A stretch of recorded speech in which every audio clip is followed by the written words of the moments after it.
colored pieces of glass. Now, isn't it so? I'm getting wound up. All right. See, I told you I used to be a Baptist. I'm still a Baptist in a lot of ways. But and hopefully all good ways. And hopefully I'm not Orthodox in all bad ways. We got some of that too. Oh, there's banners, there's hymnody, it's on and on. It's on and on and on. Technical icons. How many of you ever been in front of a computer? Okay, come to your computer and you stand before what? The icons. The windows into the program.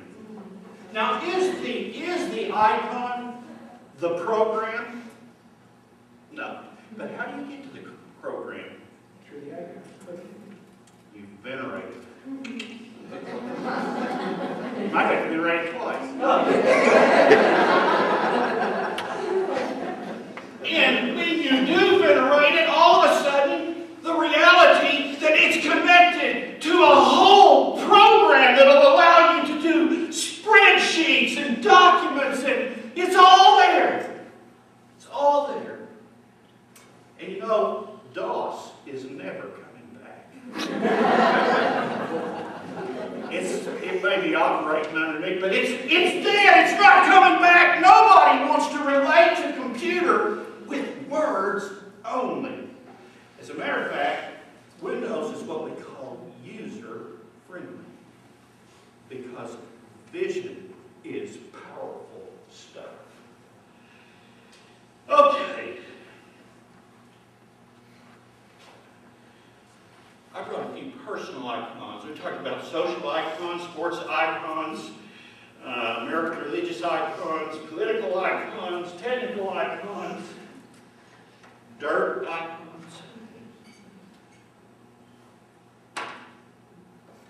That's my mother's brother.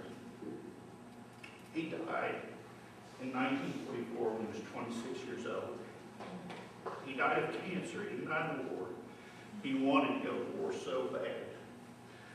But he lost a leg when he was 19 and then came back his lung. She said, and I believe her, that when he died, the last word out of his mouth was, "Do you hear the music?" And they said, "What music?" She was there. And he said, "I don't know what it is, but it's from heaven. And it's the most beautiful thing I've ever heard." I want to meet him. I never met him. I don't really know him except through my mother and this photograph. But I can tell you, I can look at it and it conjures up all kinds of connection with him, my mother, heaven. I know that's not him. That's an image of him.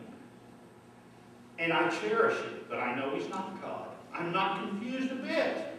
I know the difference. She would kiss pictures of him. She knew he wasn't God. Those pictures were not idols.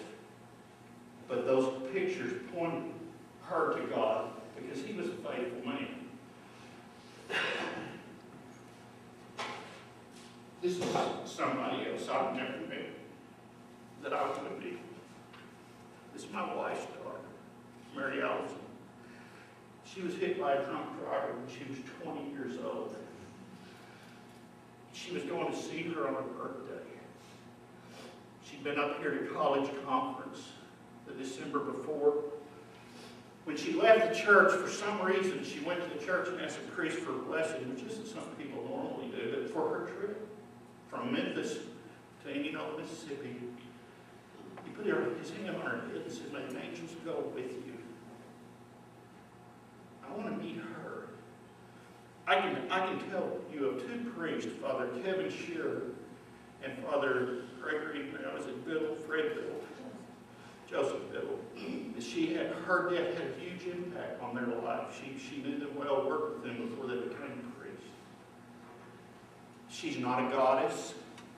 She's a human being. She's not dead, because our God is not the God of the dead, but of the living.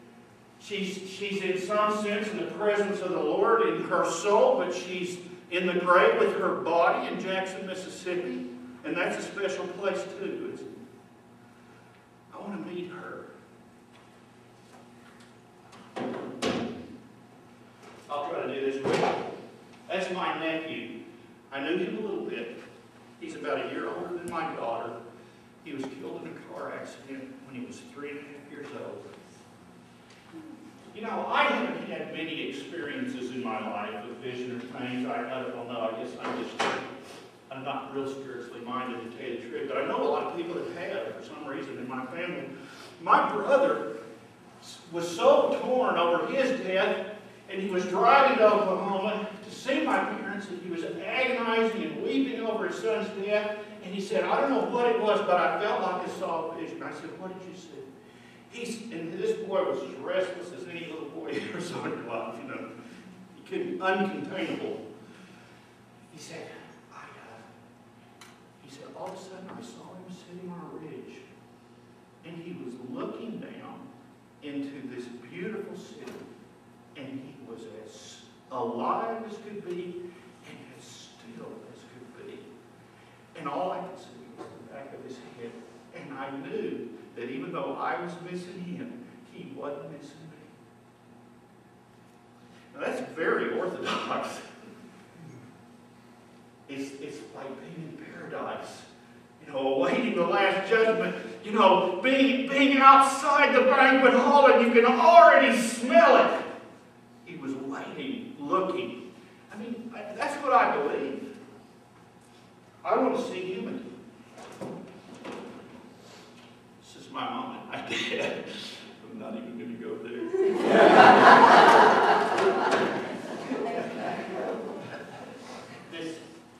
This is my grandmother. This was, I wanted to dig out pictures of all of them. This was some woman. I was particularly close to this grandparent, and I was close to all of them. But I'm telling you, this woman prayed for me every day. All of it. She's just so devout and so pious. And I'll tell you what she sees the same city. And I don't know what else they could see, but if the Bible's true, they can see cherubim and seraphim and incense and golden bowls and vestments and saints and martyrs and angels and all of it. Can't they? My kids aren't with me all the time. I have this goofy picture in my office of them in Antiochian village. But it makes it the living present with me. This is my son Joel. He just got married last summer, my daughter-in-law. I keep this one stuck right on the edge of my computer monitor at work. That's my wife. Helps me keep her in mind. That's a passport picture, but I like it. By the way, what does a passport do? It allows you to make passage, doesn't it? Now those saints I can't commend to you for imitation or veneration or anything. They're mine. This one's also mine, but I can't commend him to you. That's St. Paul. My parents named me after Paul in the Bible.